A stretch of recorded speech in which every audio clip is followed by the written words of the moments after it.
So my next tip involves using the loop in point on the CD deck and the cue button and the play button to basically create a hot cue.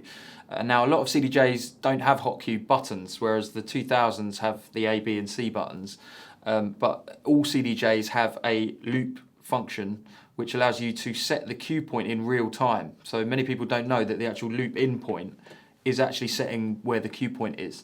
So this technique involves setting a new cue point whilst the track plays using the loop in button, and then basically hitting the cue and the play button in quick succession in order to re-trigger the point that you just set as a cue point. So what this means is you can create a hot cue on the fly using any CDJ as long as it's got the loop section and the cue point and a play button.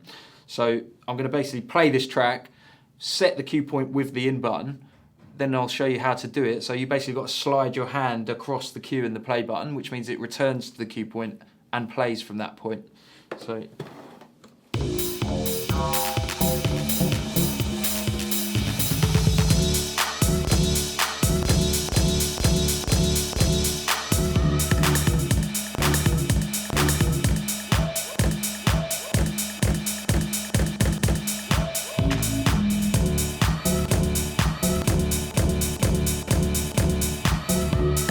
as you can see, it takes a bit of practice. What you've got to be very careful of is that you don't press the pause button without pressing the cue button, because that will mean you'll have the nightmare of any DJ, which is this, the music stopping, and then your entire crowd is going to start booing you. So one little fail-safe to get around that, in case you're not going to do it correctly each time, if you change the break speed on your deck to slow, then it means if you accidentally catch the play button without hitting cue, it won't stop the audio, it will just slow down, and hopefully you'll notice that the music's slowing down and then press pause. So I'll give you an example of that.